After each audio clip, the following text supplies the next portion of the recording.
So I got some more train drawings to show you guys.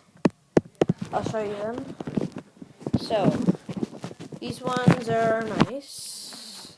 These ones are ones I did last time. Yes, I got some new ones for you. Okay, this one, I could say a -9 maybe. It's pretty nice.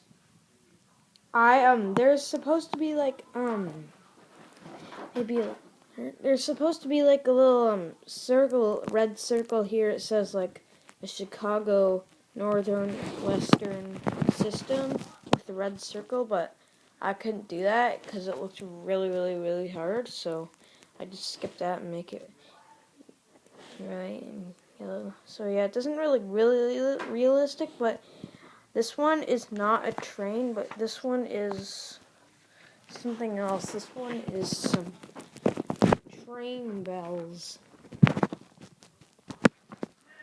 So this one is the Graham White E-Bell. This one is the EMD Steel Bell. This one right here is the EMD Steel Bell. And yeah, that's pretty much it. Thank you for watching.